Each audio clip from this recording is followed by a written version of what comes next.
Today guys, I'm going to be giving you a very brief overview of how to use ChatGPT for the first time.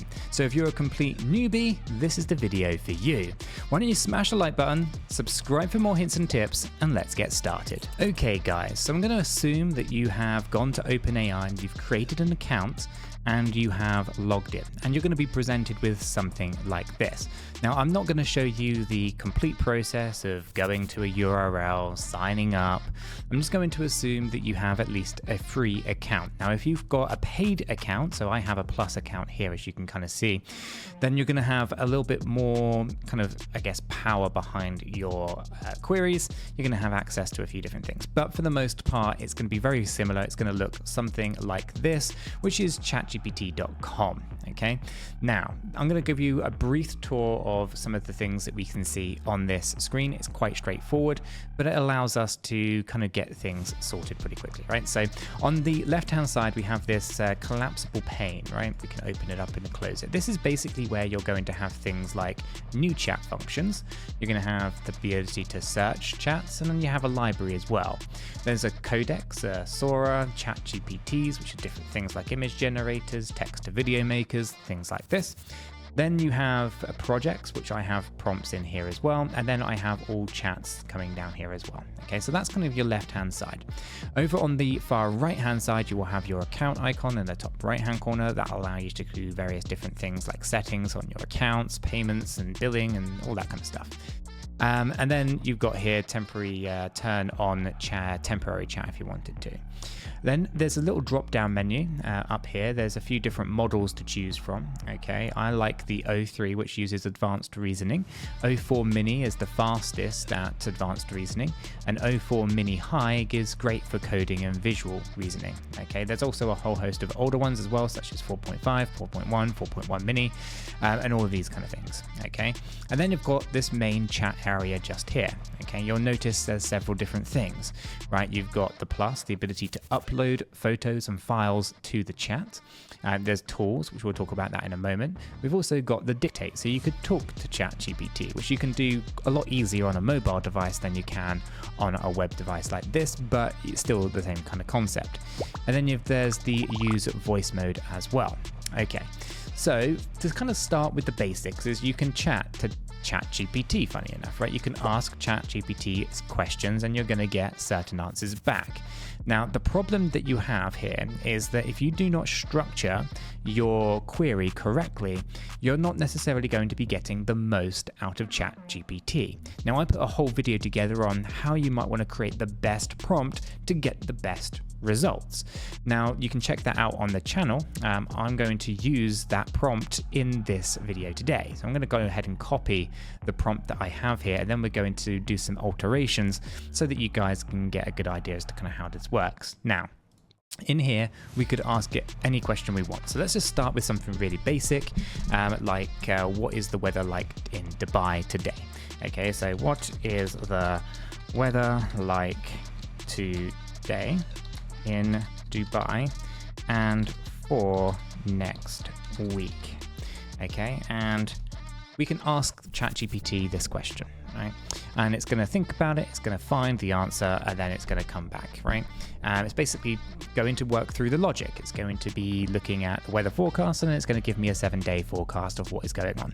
Now, a lot of people might think, great, that's a nice, easy way, but I could just go to any website and or even Google and type that question in, and I'm going to get, the forecast. So that's not really where ChatGPT shines, right? Asking basic questions are great, but that's not really kind of one of the things that you really should be using ChatGPT for. You can, of course, but it kind of is a little bit on the basic side.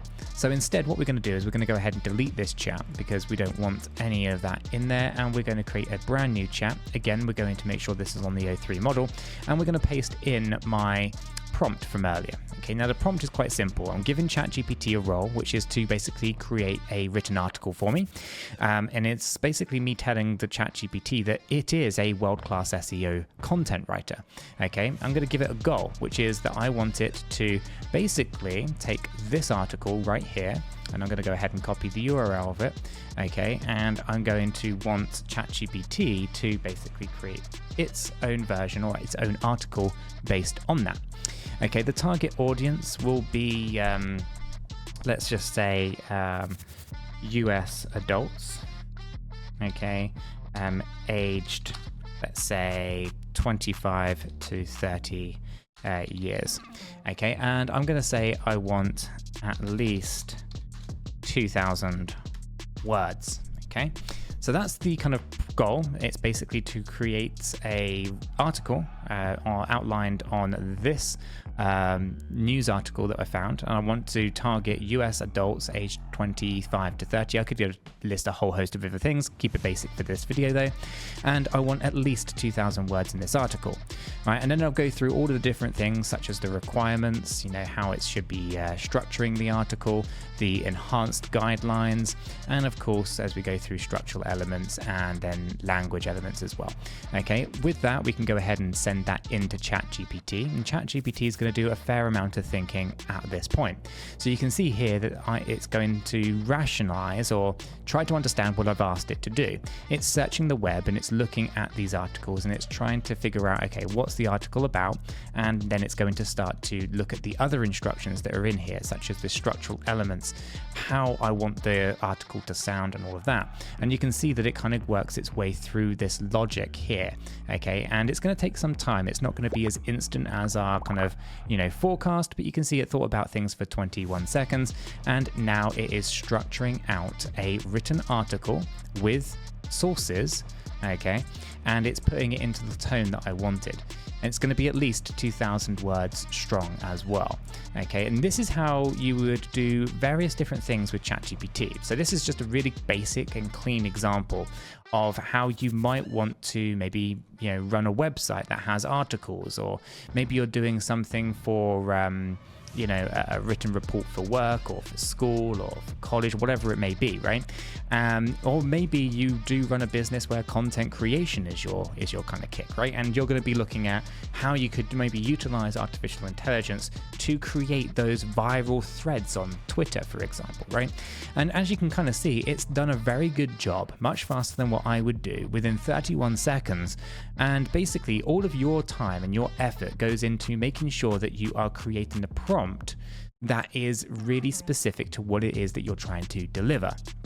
Okay, so if you're creating written content that is in article form, then this prompt right here gives ChatGPT the role, the goal, the requirements of what you're looking for, the enhanced content guidelines, the structural elements such as how many sentences per paragraph and things like that, the natural language elements. When you have all of that, it's able to create this really nice flowing, logically kind of put together and delivered as per those instructions.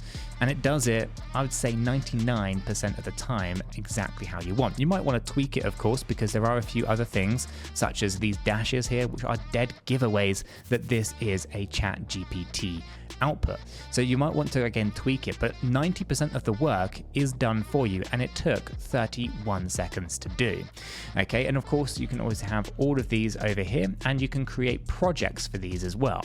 So you can create a whole project around specific types of content, and then you can use things like deep research and things like that. But that's a little bit more on the advanced side rather than on the kind of basics and beginners kind of tutorial here when it comes to ChatGPT. So one of the things that I would say to you guys is that go check out my kind of ChatGPT prompt video where we go through these in a little bit more detail and why we put them together. But when you actually put together the prompt correctly and you give ChatGPT everything that you need to give it in order to deliver the best results, then you end up with what I would like to think is pretty decent, if not very human-like outputs from ChatGPT. And there you have it, guys. That's how you can navigate and use ChatGPT if you're a complete beginner. Hopefully you have found this useful and informative. If you want more hints and tips, let me know in the comments down below. Hit the like button and subscribe for more. Till the next one though, guys, have a fantastic day.